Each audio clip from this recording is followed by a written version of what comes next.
Hi guys, welcome back to the channel. Doing a slightly different video today. I wanted to discuss Echo. Recently got back into playing him, and I stumbled across some stuff I want to talk about. We all know that not too long ago, Echo received a nerf in the fact that his Echo drones now can't go invisible. And I'm a huge advocate for this. I think this was a really nice change. I think it removed a lot of player frustration who were going up against him, and I'm happy they've done it.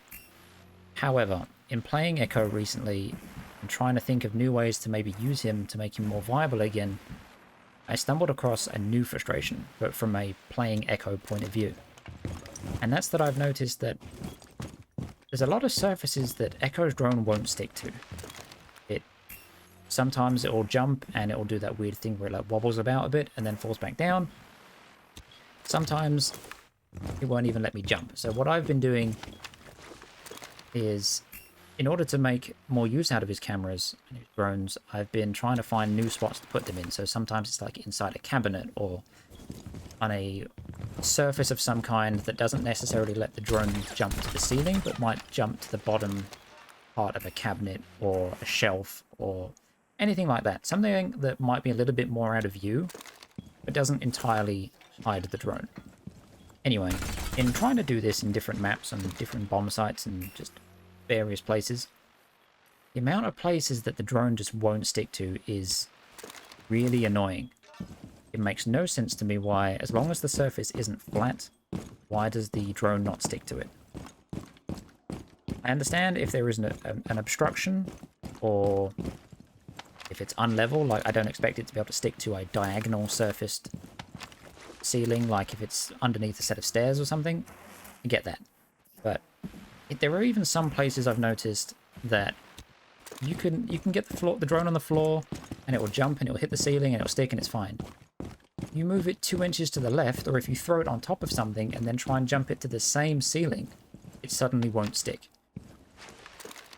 Why? This doesn't make any sense to me, and not only would I like to know why, just from how it works perspective, but I'd love to see it changed. I feel like if there's more places I can utilize his drone, make it more viable and just a little bit more enjoyable to use, to be a bit more creative with it, I think that would increase Echo's pick rate, but without necessarily increasing his frustration factor.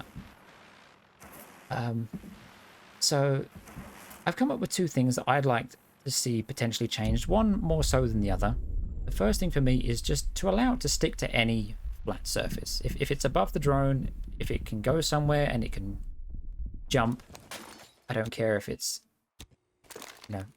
2 feet jump or if it's from floor to ceiling. If I can jump the drone and it hits another surface that is flat, I think the drone should be able to stick to it. Whether it's a ceiling, whether it's a cabinet, whether it's a shelf, whether it's just something protruding from the wall that is a flat surface, if I can put my drone underneath it somehow and jump to it, I should be able to stick to it.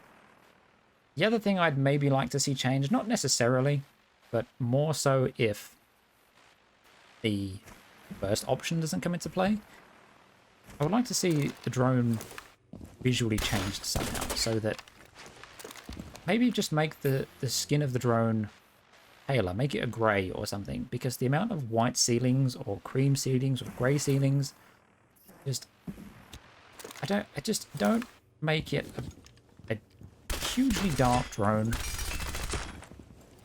Like, make it stand out, definitely, but make it so it's more viable on different surfaces, because at the minute, Echo's drones feel so useless because they're too easy to be seen.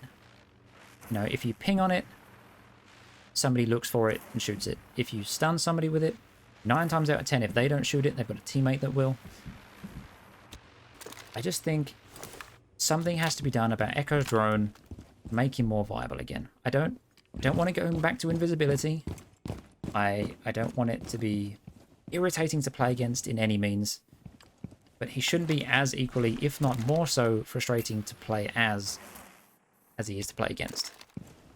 That's my take.